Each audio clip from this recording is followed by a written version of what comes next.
தலைநகர் டெல்லியில் நடக்கும் 2025 சட்டமன்ற தேர்தல் தேசிய அளவில் முக்கியத்துவத்தையும் நாடு முழுக்க பெரும் எதிர்பார்ப்பையும் ஏற்படுத்தியிருக்கும் நிலையில் புதிய தலைமுறை இந்த தேர்தலை விரிவாக பதிவு செய்து வருகிறது. தமிழ் தொலைக்காட்சிகளிலேயே டெல்லியில் பெரிய செய்தியாளர் படையை வைத்திருப்பது நாம்தான்.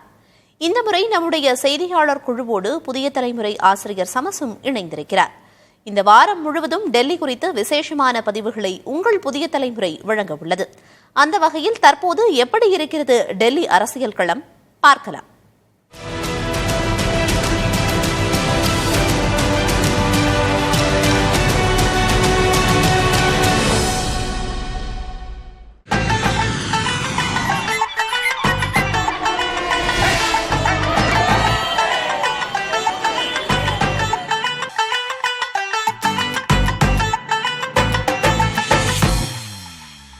भारत माता की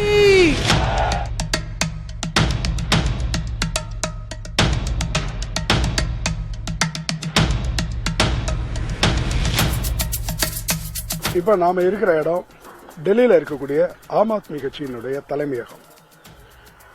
டெல்லியில இன்னைக்கு இருக்கக்கூடிய சூழல் எப்படி இருக்கு? நாளைய தினம் சட்டமன்ற தேர்தலை டெல்லி மாநிலம் எதிர்கொள்ளுது. இன்னைக்கு இங்க ஆயத்த ஏற்பாடுகள்ல வியூக வகுப்பாளர்கள் பண்ணிட்டு இருக்கிறத பாக்குறோம். ஆம் ஆத்மி கட்சி ஆளும் கட்சி, அவர்கள் பிரதான கட்சி.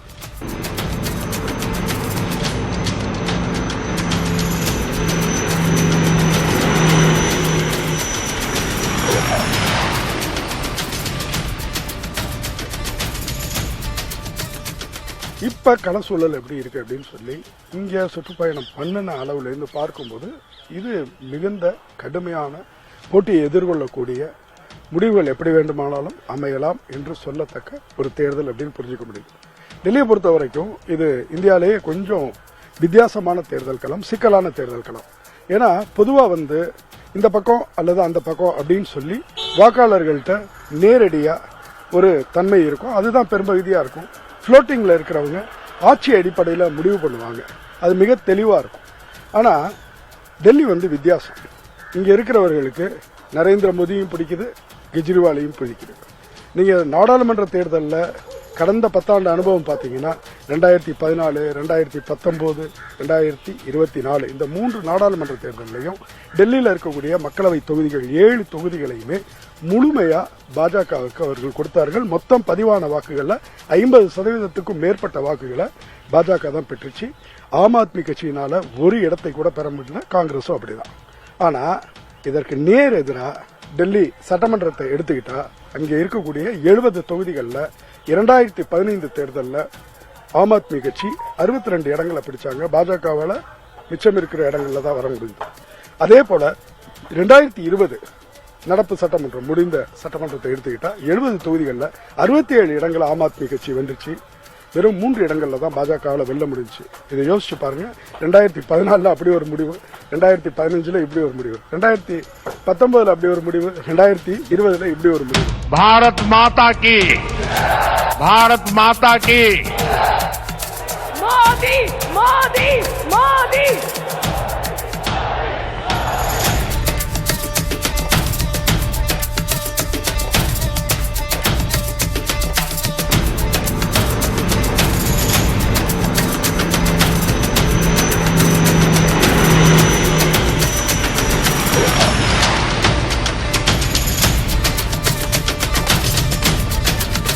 இந்த தேர்தல் எப்படி இருக்கும்? இதே போக்க பிரதிபலிக்குமா? நாடாளுமன்றத்தையும் சட்டமன்றத்தையும் வெவ்வேறாக பார்த்து அணுகக்கூடிய அப்படியே அந்த எண்ணப்போக்கை பிரதிபலிக்குமாங்கிற கேள்வி எல்லாத்தையும் இருக்கு. ஆனால் இந்த சுற்றுப்பயணத்தில் பார்க்கும்போது நான் என்னுடைய தேர்தல் அனுபவத்தின் வாயிலாக உணர்ந்தது என்ன அப்படின்னா, பாஜகவுக்கு சற்று இந்த தேர்தல் ஒரு எழுச்சியை தரும், கடந்த தேர்தலை காட்டிலும் அப்படிங்கிறது மக்கள்கிட்ட பேசும்போது கொஞ்சம் தெரியுது. அதே போல ஆம் ஆத்மிக்கு 10 ஆண்டுகள் ஆட்சியில் இருந்ததுனால ஒரு ஆன்டி இன்கம்பன்சி கிரியேட் ஆகிருக்கிறத சின்ன அளவுல பார்க்க முடியுது. ஆனால் இந்த சின்ன மாற்றம் கூட பெரிய விளைவுகளை ஏற்படுத்தத்தக்கது. ஏன் அப்படின்னு சொன்னா, இந்த மாறக்கூடிய வாக்காளர்கள் அவர்களோட எண்ணிக்கை அந்த சதவீதம் தான் இதுல மிக முக்கியமான திருப்பு முனையை உண்டாக்கக்கூடியது. அவர்கள்ட்ட ஏற்படக்கூடிய சேதாரம் அது சின்ன அளவுல ஆனாலும் எங்க வேணா எப்படி வேணா அமையலாம். அப்படியான ஒரு சூழல் இருக்கு. அப்புறம் 2வது மிக முக்கியமான அம்சம் என்ன அப்படின்னா, இதுவரைக்கும் டெல்லி தேர்தல்களை கடந்த 10 ஆண்டுகள்ல எடுத்துக்கிட்டோம் அப்படின்னா அவர்களுக்கு அன்றாட பிரச்சனை பிரதானமா இருந்திருக்கு. அன்றாட பிரச்சனையை மையப்படுத்துவதுங்கிறது ஆம் ஆத்மி கட்சியினுடைய பிரதான அம்சமா இருந்திருக்கு. பள்ளிக்கூடங்கள், மருத்துவமனைகள், இந்த மாதிரியான அடிப்படை கட்டமைப்பு வசதிகளை பெரிய அளவில் அவங்க மேம்படுத்தினது மக்கள்கிட்ட ரொம்ப நல்ல ஒரு இம்பாக்டை கிரியேட் பண்ணிருக்கு. அதே மாதிரி சமூக நலத்திட்டங்கள், அந்த சமூக நலத்திட்டங்களை அப்படியே பாஜக பல விஷயங்களையும் தான் கையில் எடுத்துக்கிட்டு இருக்கிறத நாம அவங்க தேர்தல் அறிக்கை வழியா பார்க்க முடிஞ்சுச்சு.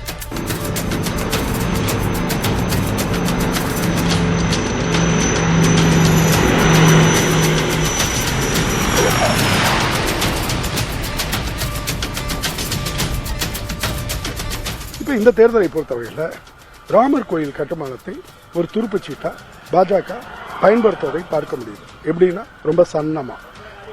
எந்த வகையில்? நேற்றைய தினம் இரவு நான் இந்த டெல்லி நகரத்தில் பயணிக்கும் போது பல இடங்கள்லையும் ராமர் கொடிகள், ஜெய் ஸ்ரீராம் அப்படி போட்ட காவி கொடிகளை புதிதாக கட்டப்பட்டிருந்ததை பார்த்தேன். தோரணங்களை பார்த்தேன். எல்லா கோயில்கள்லையும் புதிதாக இன்று கொடிகள் பறக்கிறத பல இடங்கள்ல பார்க்க முடியுது. இதெல்லாம் இங்க இருக்கக்கூடிய அண்டர்லைன்ல இருக்கக்கூடிய ஒரு விஷயம் அப்படின்னு சொல்லலாம். அதே போல இஸ்லாமியர்களை பொறுத்த வரைக்கும் அவர்கள் என்ன முடிவு எடுக்க போறாங்க? ஏன்னா டெல்லி மாநிலத்தை பொறுத்த வரைக்கும் கிட்டத்தட்ட 13% அளவுக்கு இஸ்லாமியர்கள் இருக்கிறாங்க. இவர்களுடைய வாக்குங்கிறது ஆம் ஆத்மிக்கு பெருவாரியா சென்றடையுது. பாஜகவை வெல்லக்கூடிய கட்சியாக ஆம் ஆத்மி இருக்கும் அப்படிங்கிற ஒரே காரணத்தினால காங்கிரஸ் தான் அவர்களுக்கு இயல்பான கூட்டாளி என்றாலும் கூட.